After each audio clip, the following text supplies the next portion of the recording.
नमस्कार दोस्तों, मैं विवेक अपने YouTube चैनल गुरुग्राम क्लासेज में आपका स्वागत करता हूं। दोस्तों, पिछले वीडियो में मैंने भारतीय मानसून के क्रम में प्रस्तुत 4 संकल्पनाओं में एक संकल्पना तापीय सिद्धांत, जिसे चिर समतकालीन सिद्धांत कहा जाता है, को आपके सामने प्रस्तुत किया था।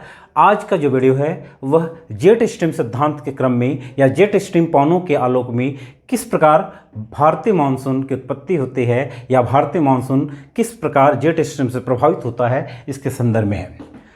जेट स्ट्रीम सिद्धांत को समझने के पहले सबसे पहले हमें समझना है कि जेट स्ट्रीम सिद्धांत है क्या, जेट स्ट्रीम सिद्धांत के प्रतिपादक कौन हैं, इस जेट पवन की खोज कब हुई। तो आइए समझते हैं सबसे पहले कि जेट स्ट्रीम सिद्धांत के प्रतिपादक के रूप में किन्हें जाना जाता है। तो ध्यान दीजिएगा, वर्ल्ड लेवल पर जेट स्ट्रीम सिद्धांत के प्रतिपादक मानसून पवनों की उत्पत्ति के क्रम में जेट स्ट्रीम सिद्धांत के प्रतिपादक ईस्ट महोदय थे। कौन थे? ईस्ट महोदय।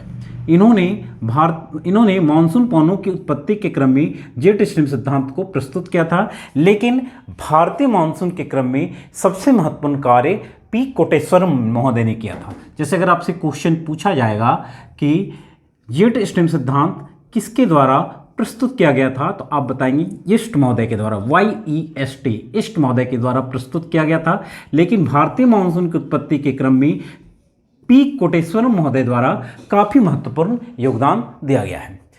इसके बाद हम समझेंगे कि जेट स्ट्रीम पवन क्या है। तो ध्यान देंगे, जेट स्ट्रीम पवन जो है वह ऊपरी वायुमंडल में, अर्थात वायुमंडल की जो सबसे पहली परत है क्षोभ मंडल, तो क्षोभ मंडल के ऊपरी परत में चलने वाली एक तीव्र गति से चलने वाली पवन है, जिसकी स्पीड जो होती है वह बीच में यानी मध्यवर्ती भाग में लगभग 380 किलोमीटर प्रति घंटा और किनारे वाले भाग में 80 किलोमीटर प्रति घंटा होती है। तो ध्यान दिएगा, जेट की तरह यह काफ़ी तीव्र गति से चलने वाली पवन है।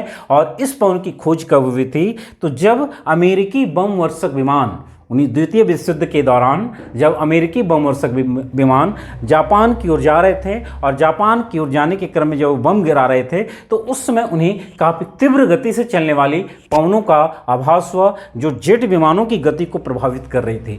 तो चूंकि ये पवन जेट विमान की गति को प्रभावित कर रहे थे और इसकी स्पीड काफ़ी अधिक थी, इसलिए इस पवन को उन्हीं पायलटों के द्वारा नाम दिया गया जेट स्ट्रीम पवन। क्लियर है? अर्थात द्वितीय विश्व युद्ध के दौरान अमेरिकी बमवर्षक विमानों के द्वारा या उनके पायलटों के द्वारा इस पवन को सबसे पहले अनुभव किया गया, इस पवन का अनुभव किया गया। ध्यान दीजिएगा, इन हवाओं का प्रवाह जो होता है वो दोनों गोलार्धों में 0 डिग्री से ऊपर दोनों गोलार्धों में 8 डिग्री अक्षांश से ध्रुवों के बीच होता है। और इन हवाओं को परिध्रुवीय भंवर भी कहा जाता है, क्योंकि इनका संचार दोनों गोलार्धों में ध्रुवों के चारों तरफ भी होता है। अर्थात अगर आपसे पूछा जाए कि किन्हें परिध्रुवीय भंवर यानी सरकम पोलर वर्ल के नाम से जाना जाता है, तो आप बताएंगे जेट स्ट्रीम पवन को, क्योंकि इनका संचार जो होता है वह दोनों गोलार्धों में ध्रुवों के चारों तरफ भी होता है। तो हम यहाँ समझ गए कि जेट स्ट्रीम सिद्धांत किसके द्वारा प्रतिपादन किया गया? ईस्ट महोदय के द्वारा। और भारतीय संदर्भ में पी कोटेश्वर महोदय के द्वारा किया गया। इन पवनों की खोज कब की गई? तो द्वितीय विश्व युद्ध के दौरान अमेरिकी बमवर्षक विमानों के द्वारा, विमानों के पायलटों के द्वारा इन पवन को सबसे पहले अनुभव किया गया, जब वे जापान पर बम गिरा रहे थे। क्लियर है?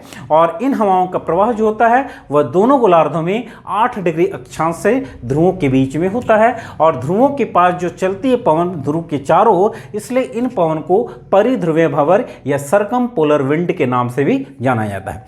अवस्थिति के आधार पर, लोकेशन के आधार पर जेट स्ट्रीम पवन को 4 भागों में बांटा जाता है। कौन कौन से 4 भाग हैं? तो पहले हम लोग समझते हैं कि ये 4 भाग कौन कौन हैं। तो नंबर 1, सबसे पहले ध्रुवों की चारों ओर चलती है जो पवन, उन्हें हम कहते हैं ध्रुवीय जेट स्ट्रीम या ध्रुवीय राशि जेट स्ट्रीम। नंबर 1 है ध्रुवीय राशि जेट स्ट्रीम। इनका प्रभाव जो होता है ध्रुवों के चारों ओर होता है। सरकम पोलर वर्ल के नाम से इन पवन को भी जाना जाता है। दूसरा है 40 डिग्री से 60 डिग्री अक्षांशों के बीच जो जेट स्ट्रीम चलती है, उन्हें ध्रुवीय वाताग्र जेट स्ट्रीम के नाम से जाना जाता है। क्या नाम दिया गया है? ध्रुवीय वाताग्र जेट स्ट्रीम। तीसरी जो ध्रुवीय जेट स्ट्रीम पवन है उनका नाम है उपोष्ण कटिबंधीय पछुआ पवन या पश्चिमी जेट। क्या नाम है तीसरा?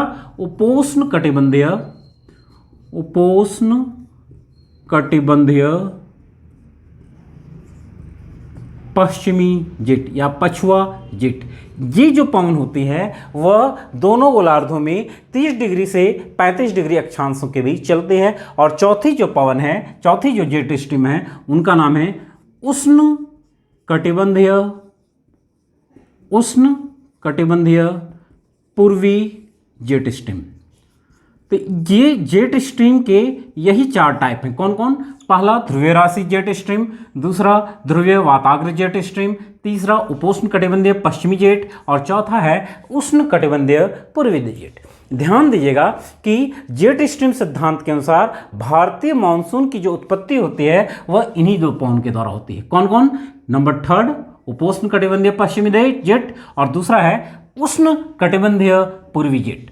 अब ध्यान देंगे कि इन दोनों जेट पवन के द्वारा कौन कौन से मानसूनी पवन की उत्पत्ति होती है। तो ध्यान दीजिएगा, उस उपोष्ण कटिबंधीय पछुआ जो जेट होती है उससे भारतीय क्षेत्र में उत्तर पूर्वी शीतकालीन या उत्तर पूर्वी मानसूनी पवन की उत्पत्ति होती है, और दूसरा जो उत्तर पूर्वी या उष्ण कटिबंधीय पूर्वी जेट है उससे दक्षिण पश्चिमी मानसून की उत्पत्ति होती है। तो यह भी आप लोग जान ले कि अगर आपसे पूछा जाए कि शीतकालीन मानसून की उत्पत्ति किस जेट से होती है तो आप बताएंगे शीतकालीन मानसून या उत्तर पूर्वी जेट की उत्पत्ति पछुआ जेट या उपोष्ण कटिबंधीय पश्चिमी जेट के द्वारा होती है।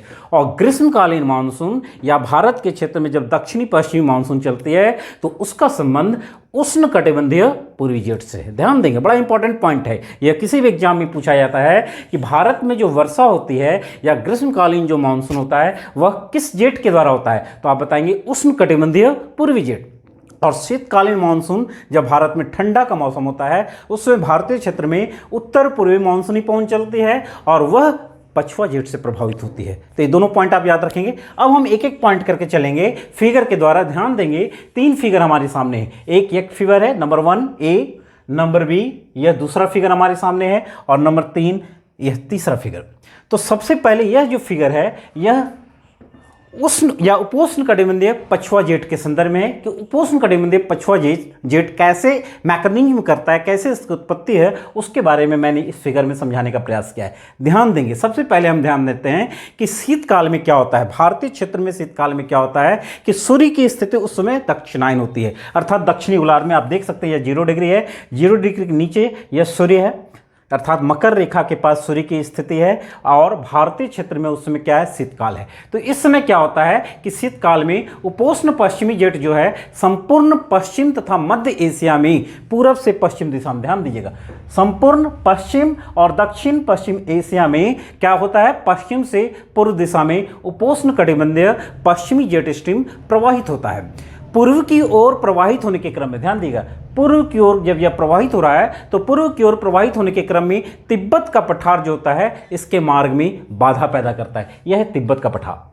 जब पछुआ जेट या उपोष्ण कटिबंधीय पश्चिमी जेट जो है वह पश्चिम से पूर्व की ओर यात्रा कर रहा होता है तो मार्ग में एक तिब्बत का पठार जो है यह इसके मार्ग में अवरोध पैदा करता है। ध्यान दिएगा, तिब्बत का पठार एक अंतर पर्वतीय पठार है और विश्व का सबसे ऊंचा पठार है जो हिमालय और क्यूनलुन के मध्य में है। तो जब ये पवन चल रही है तो तिब्बत का पठार मार्ग में आ जा रहा है, जिसके कारण क्या हो रहा है कि इस पछुआ जेट स्ट्रीम की 2 शाखाएं हो जा रही है। एक उत्तर की ओर निकल जा रही है, तिब्बत के पठार के उत्तर से चाइना की ओर निकल जा रही है, और दूसरा तिब्बत के पठार के दक्षिण जो है हिमालय के दक्षिण या इस तरीके से प्रभावित हो रही है। तो क्या होता है जिसके कारण यह पवन, तिब्बत के पठार के कारण क्या है, यह पवन 2 भागों में बट गई।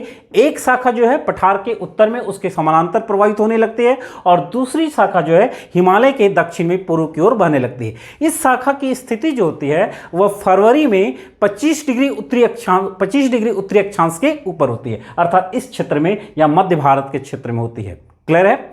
इसी पवन द्वारा ध्यान देंगे इधर एक सागर है भूमध्य सागर। तो भूमध्य सागर जो है वह पश्चिमी विक्षोभ का जन्म स्थल है, अर्थात वहीं से पश्चिमी विक्षोभ की उत्पत्ति होती है और यह पवन भी इधर से चल रही है। तो क्या होता है कि उसमें पश्चिमी विक्षोभ जो होता है इसी पवन के द्वारा भारत में प्रवेश कराया जाता है, और जब भारत में प्रवेश करता है तो इसका इंडिकेटर क्या है, तो ध्यान दीजिएगा, रात्रि शीतकाल में रात्रि के तापमान में वृद्धि जो होती है इसका इंडिकेटर है कि भारत में जो है पश्चिमी विक्षोभ जो है इंटर कर रहा है, अर्थात रात के तापमान में वृद्धि इन विक्षोभों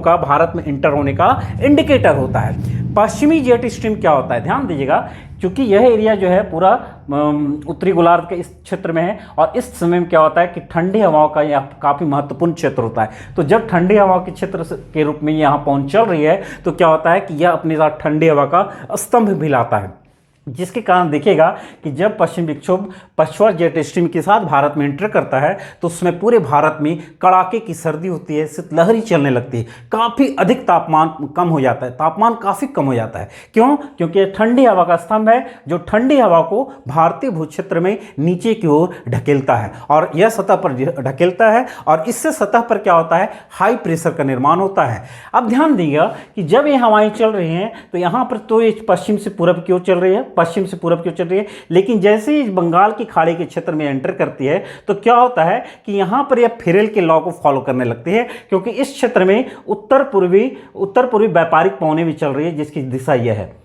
हम जान रहे हैं कि 30 डिग्री से 35 डिग्री के क्षेत्र से भूमध्य रेखा की ओर इस समय क्या होता है, व्यापारिक पवन चलती है और यह व्यापारिक पवन की दिशा यह है। तो इन्हीं व्यापारिक पवन के प्रभाव के कारण और फेरेल लॉ के अनुसार इसकी दिशा इस तरीके से यह डाइवर्ट करती, इस तरीके से, अर्थात यह उत्तर पूर्व से दक्षिण पश्चिम की ओर चलने लगती है। इसी पवन को नाम दिया गया है उत्तर पूर्वी मानसून। ध्यान दिएगा यह मानसून जो है लौटती हुई मानसून के रूप में एक जा रही थी और यह वह भारतीय भूक्षेत्र से अब यह लौट रही है। लौटने के क्रम में क्या होता है कि चूंकि यह बंगाल की खाड़ी में एंटर करती है तो इससे थोड़ा बहुत यह ह्यूमिडिटी को गेन कर लेती है और उसके बाद जब ये इधर करती है तो तमिलनाडु के क्षेत्र में यहां पर जो ध्यान देगा पूर्वी घाट के क्षेत्र में सबसे ऊंची पहाड़ियां जो है इसी क्षेत्र में है, तो इन पहाड़ियों से यह टकराती है और जिसके कारण क्या होता है कि अपने साथ लाए हुए थोड़े वाष्प से, थोड़े बहुत ह्यूमिडिटी से यह तमिलनाडु के तटीय क्षेत्र में जिसे कोरोमंडल का तटीय क्षेत्र कहते हैं उससे यह वर्षा कराती है। तो यह जो वर्षा होती है यह लौटती हुई मानसून के द्वारा होती है। तो एक क्वेश्चन अगर आपसे पूछा जाता है कि भारतीय क्षेत्र में लौटती हुई मानसून से कहाँ वर्षा होती है तो आप बता सकते हैं कि यह तमिलनाडु का तटीय क्षेत्र या जो कोरोमंडल का तटीय क्षेत्र है इसी से यहाँ पर वर्षा होती है। तो यही है उत्तर पूर्वी मानसून की उत्पत्ति जो जेट स्ट्रीम के कारण होती है।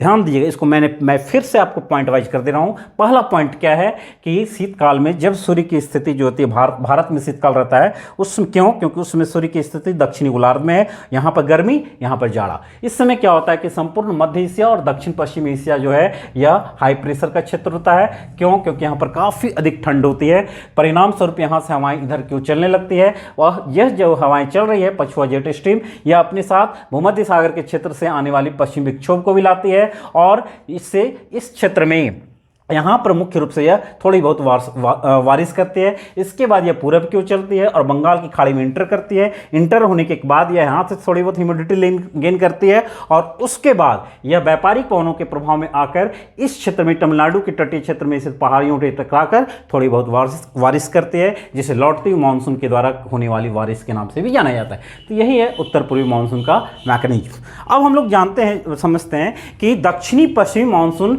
जेट स्ट्रीम के द्वारा कैसे प्रभावित होता है। तो ध्यान दीजिएगा कि पूर्वी जेट जो स्ट्रीम जो होता है यह गर्मी में जब सूर्य की स्थिति अब उत्तरायण हो गई, अर्थात ग्रीष्म काल में जब भारत के क्षेत्र से कर्क रेखा के ऊपर सूर्य की स्थिति पड़ती है तब क्या होता है कि उस समय भारतीय भूक्षेत्र में क्या होता है, एक हैवी लो प्रेशर होता है। अब क्या होता है कि उस समय इस गर्मी के समय में क्या होता है, तिब्बत का पठार और तिब्बत के पठार के अलावे जो होता है हिमालय के उत्तर का जो भाग है वह क्या होता है, हीट इंजन के रूप में काम करने लगता है। अर्थात तिब्बत का पठार जो है हीट इंजन के रूप में काम कर रहा है। यहाँ पर सूर्य का तापमान जो पड़ता है वह काफ़ी, चूंकि ऊंचाई काफ़ी अधिक है और सूर्य की जो रे पड़ती है डायरेक्ट पड़ती है, तो यहाँ से हवाओं का संचलन ऊपर की ओर होता है और ऊपर की ओर जाने के क्रम में क्या होता है, यहाँ पर एक सर्कल घड़ी की सुई के अनुरूप हवाओं का एक परिघूर्णन प्रारंभ हो जाता है और उससे क्या होता है कि घूर्णन के क्रम में हवाओं का दो शाखा बढ़ जाता है। एक शाखा उत्तर पश्चिम की ओर चली जाती है चाइना की ओर और दूसरी शाखा यहाँ से